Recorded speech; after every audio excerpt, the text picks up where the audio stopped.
It's You Know I'm Right, episode 36 on the WG Sports Radio Network. Nick Durst, joined by Joe Calabrese. Joe, hope you had a great Labor Day weekend and you watched some sports. Yes, I did. I ended up working both Friday and Saturday. Yesterday I was off, so I got some time to myself. It wasn't much needed downtime. And we had a lot of sports this weekend. And it's interesting because this time of the year, we're always expecting footballs right around the corner.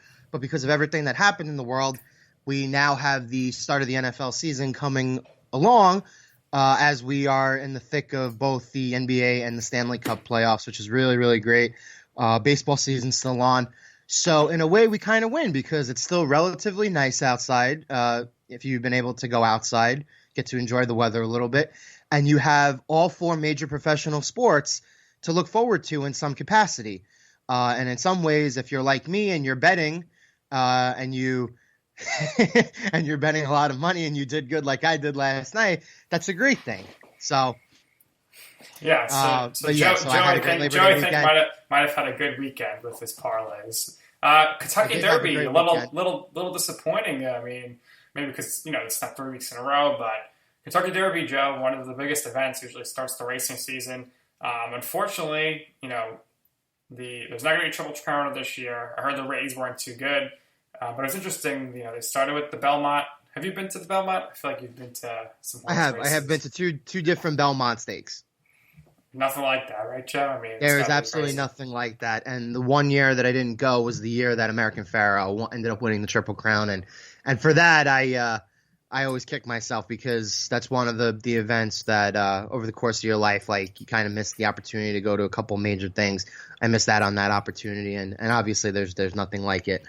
But yeah, so having the Kentucky Derby kind of felt like it was buried a little bit this year. There was no real hype to it. At least when it's on the second or the first Saturday in May, and then they do the Preakness, right, as the Memorial Day weekend's approaching, summer's approaching.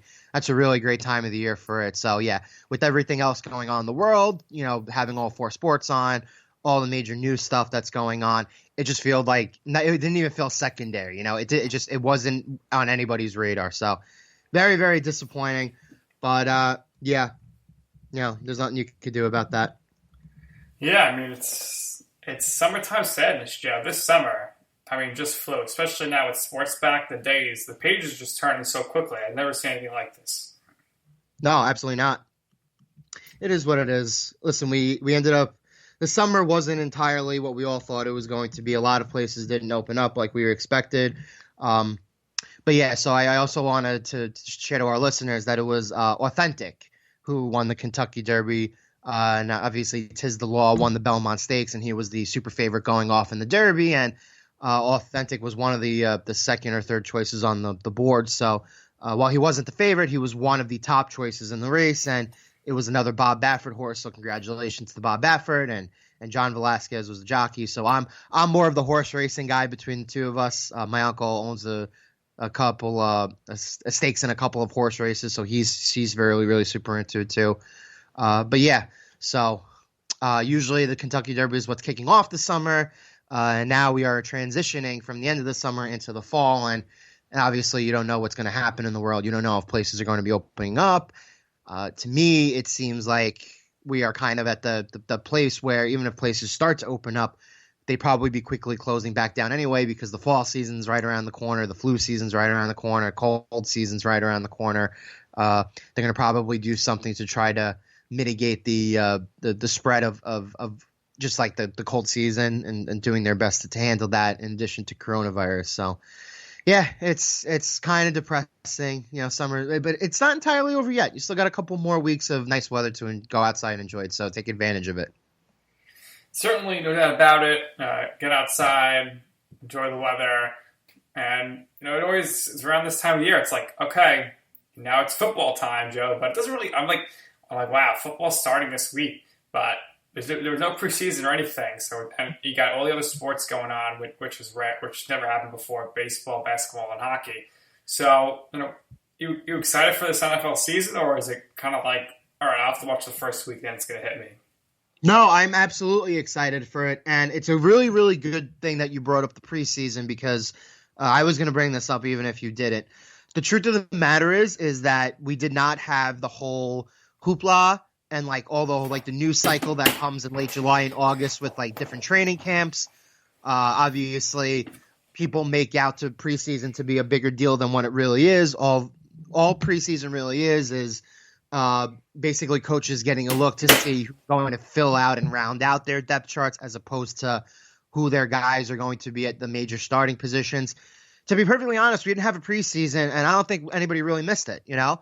So I think what we did here is basically it makes a strong case for the owners to get rid of two preseason games, if not mostly the entire preseason, and add two more games to the regular season. So that's been a point of emphasis and a really hot button discussion topic for most NFL higher ups and a lot of NFL fans through the years. But the truth of the matter is we saw it this year play out with no preseason. And again, nobody missed it.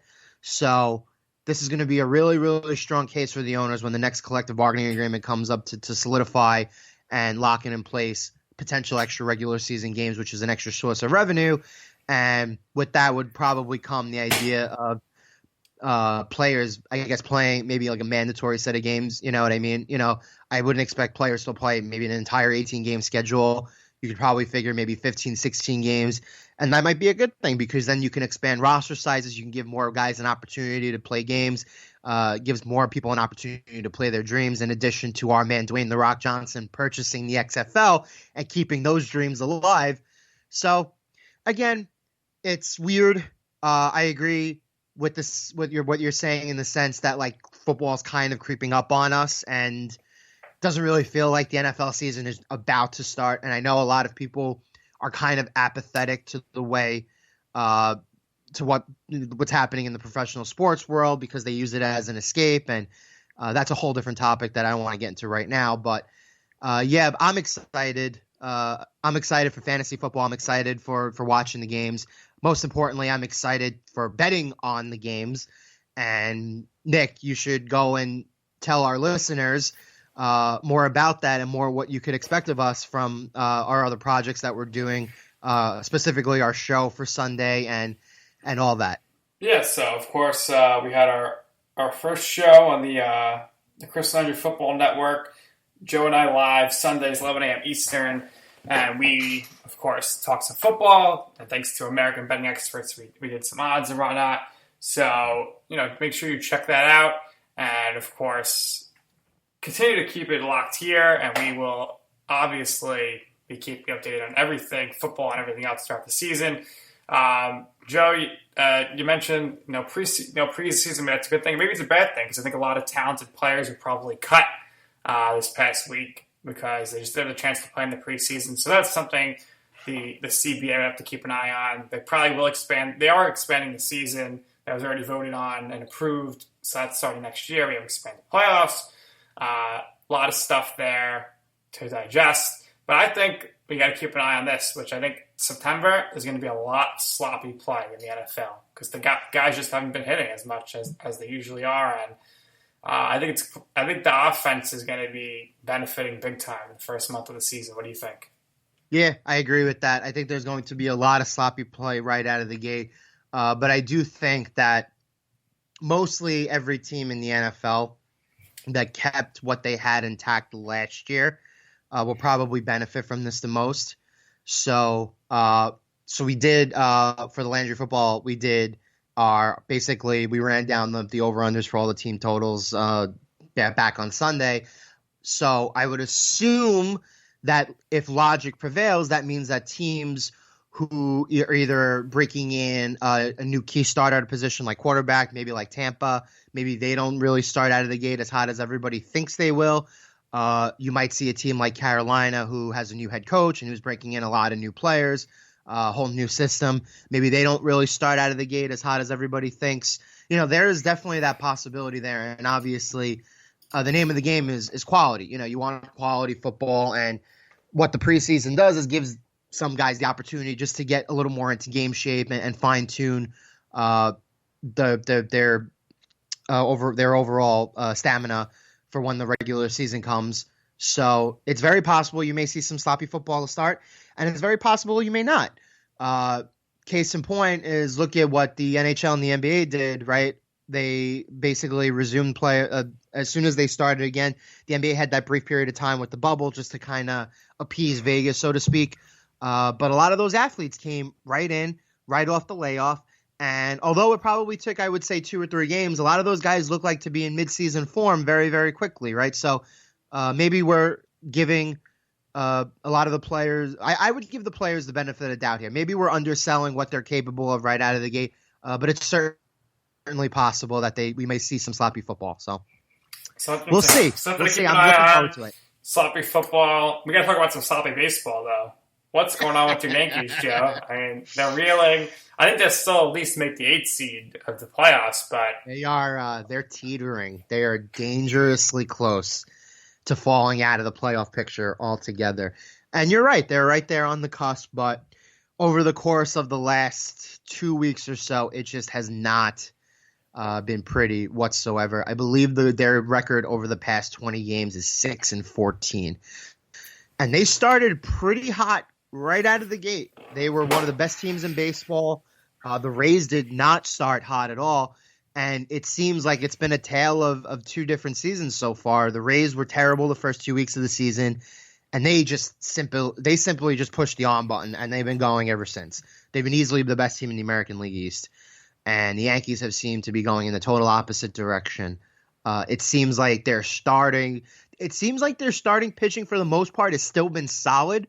They haven't been bad, they haven't been good, but they've been good enough to keep the team in games. But the offense is just absolutely non-existent. And I tweeted the other night, the Yankees kind of look like lifeless a little bit. The only guy who's really hitting consistently on the team right now is Luke Voit. And even then, if Luke Voit is the guy who's carrying your other 8 guys in the lineup, something's really wrong there. And the bullpen has imploded multiple times over the course of the past, I'd say 5 or 6 days. Chapman has blown a save. A lot of guys like Chad Green and Adam Ottavino have simply struggled. This is definitely not what the Yankees front office, or I guess Aaron Boone, has certainly expected up until this point. It seems like a lot of what the Yankees have right now is total disarray. First things first, they have to get healthy to see what they have.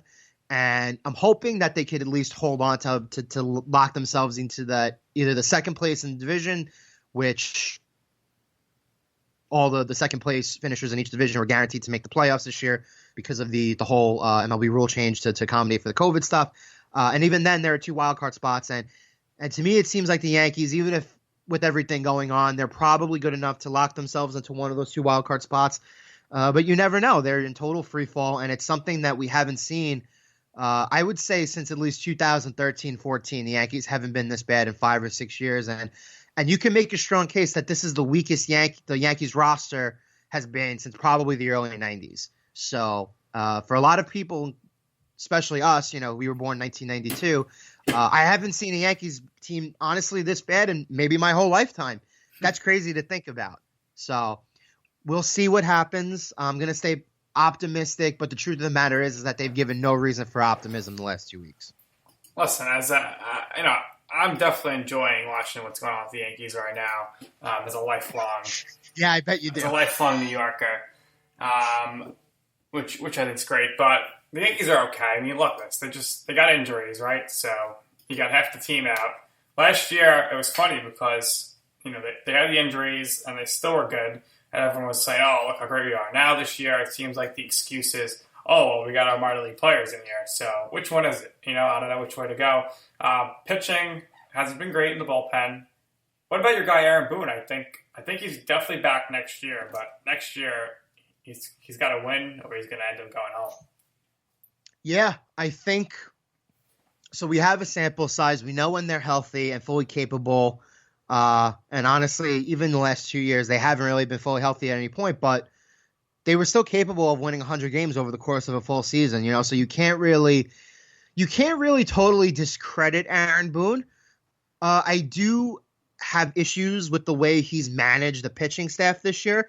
I think there have been certain times where he's pulled starters early from games and he's probably taxed the bullpen and